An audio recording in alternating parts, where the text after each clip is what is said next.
Hi, Veronica. Hi, Trevor. Thank you for being here and taking the time as you go through Oregon.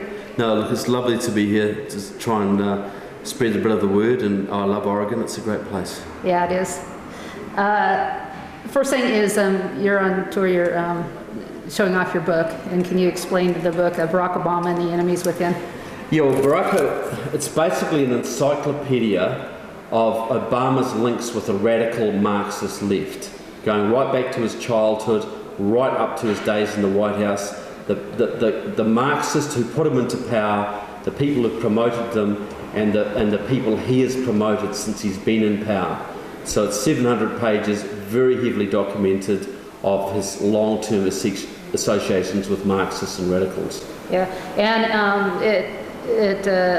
you have a lot of support, a lot of resources, and so it would be nice to think, well, you're getting a lot of positive support, and I know you are from some, but do you find that there's some people that don't really want to know the truth? Well, look, I've been largely talking to Tea Party audiences, conservatives, and they are sympathetic and willing to listen.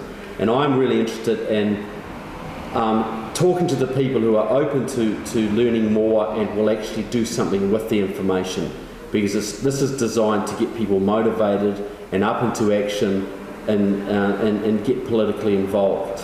So that's my motive. It's not to sell millions of books, it's to get people who care about their country more informed and more motivated. Mm-hmm. Do you see the communist connections and how it's really infiltrated in many areas throughout the world? Do you see the New World Order agenda dictating the communist KGB, or the communist KGB dictating the New World Order? Yeah, that is a very good question, and I really wish I knew the answer. I can say that there's always been a push towards a new world order in this planet.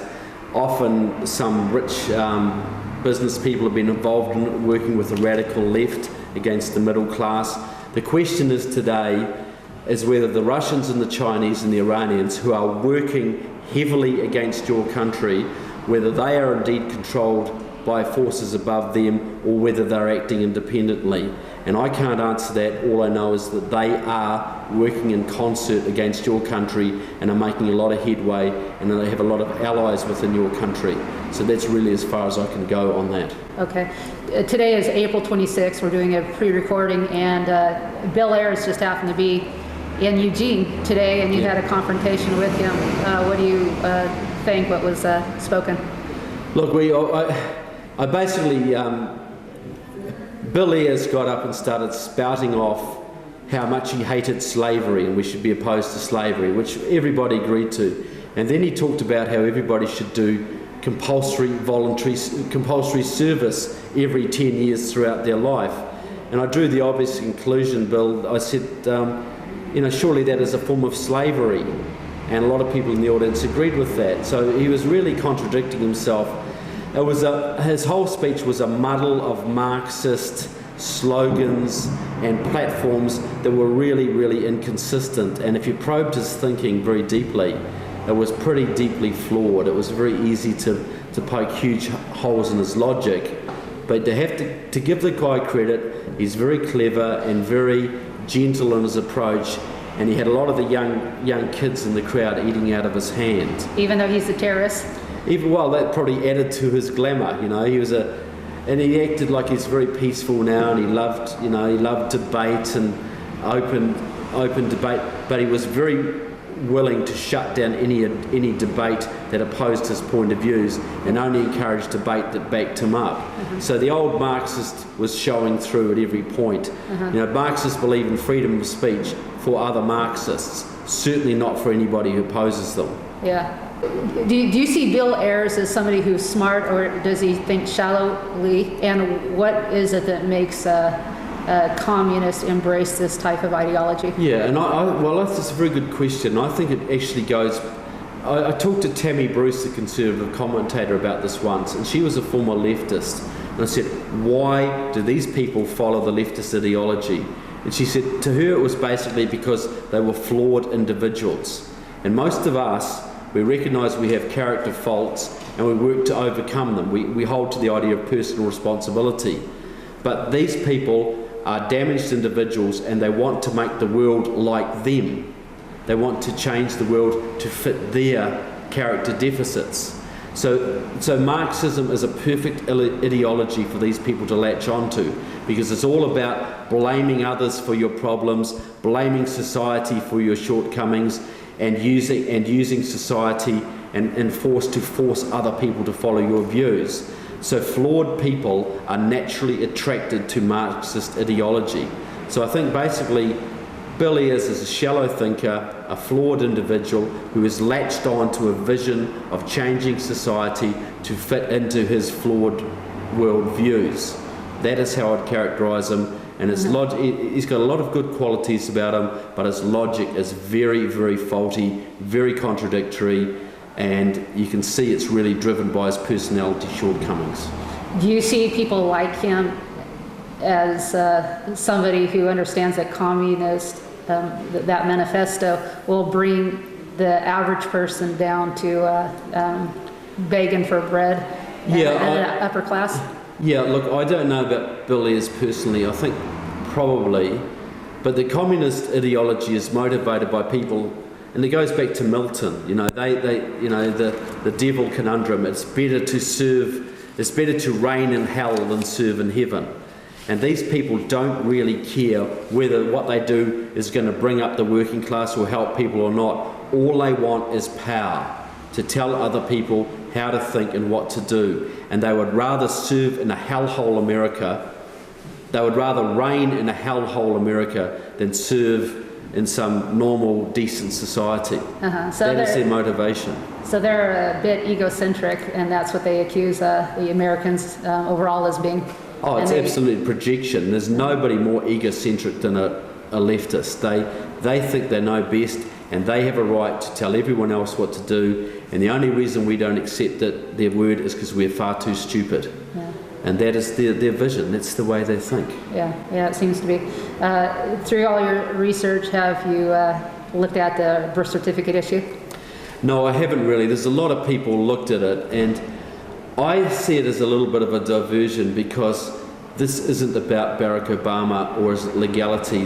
Barack Obama is just a figurehead of a major Marxist progressive movement that has taken over this country. And really, it's got to be confronted as a movement, not as an individual. I write the book about Barack Obama to tie him into the huge network of Marxists that are now leading the Democrat Party and the non-profits and the labour unions. That is where I look. To focus on Obama himself, whether he's legal or not, I think is a little bit of a diversion. Yeah, well, it is, but it makes me kind of mad, because I would like to see our president just have some basic paperwork. It's the least you can ask to put somebody in control of you. Absolutely, and that's why people should be required to show IDs to vote. Yeah. You know, Barack Obama would not pass a basic security test if he applied for a job to clean the toilets at any military base in this country. He would not get a security clearance, because he hasn't got the documentation to back himself up, and he's got a whole string of radical ties that would shut him out of any low-level security job. Yet he is the chief executive of this country because the media has not put him under any scrutiny or asked for proof of who he is and what he's about. So you're quite right from that point of view.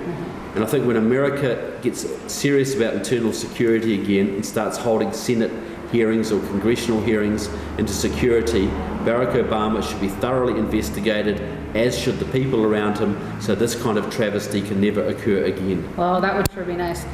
Is the media part of this community organizing that's really a communist organizing? Yeah, well, look, the media in this country, look, in the old days, journalists used to be trained on the job. They would work in the local newspaper, follow the baseball games, the court cases, and they were normal Americans with normal American values. But since World War II, the journalists are mainly trained in the universities and the journalism schools, which have been taken over by the hard left. That is why journalism in this country tilts way to the left and will do anything to help left-wing candidates and anything they can to demonise conservatives, Republicans, or anyone who stands against their agenda. Yeah, okay. Except for yourself. an honourable exception. Thank you. Yeah, and hopefully my children who don't go to public school. Oh, well, good for you. Homeschool, keeping kids out of the public school clutches is a very good thing, in my opinion. Yeah. Well, it's necessary because otherwise the public school teachers union, left communists, they wind up shaping the brains of the children. Absolutely. The teachers' colleges in this country were taken over by the hard left as far back as the 1920s. So they've been indoctrinating teachers for years, and then you pay your taxes so that your teachers can indoctrinate your kids, and that's just not on. Have you heard that this particular agenda, they're actually being sent into the churches? Have you heard of that? On purpose? Oh, look, they've been infiltrating leftists. Democratic Socialists of America and the Communist Party USA have been putting communists and Marxists into the churches for decades. Both of these organisations have commissions that are specifically working with religious organisations. The Communist Party USA has just posted a YouTube video on their website, "Was Jesus a Communist?" And it was promoted by the Religious Commission of the Communist Party USA. They have a commission for infiltrating the churches, and they've been doing that for decades. So churches need to be really careful.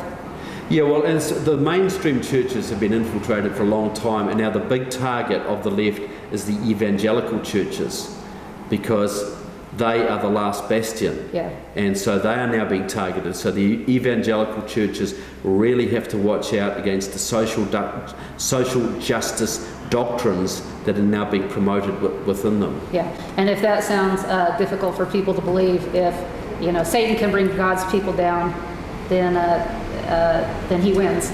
And if the communists can bring down the churches, then the communists win. So absolutely, the churches are number one target. You know, if you wanted to destroy this country, you would first try and destroy the churches, wouldn't you? And if logically, the churches and the education system. Yeah, logically, it just makes sense.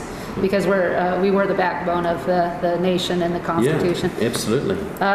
Obama in Kenya, have you done research on that?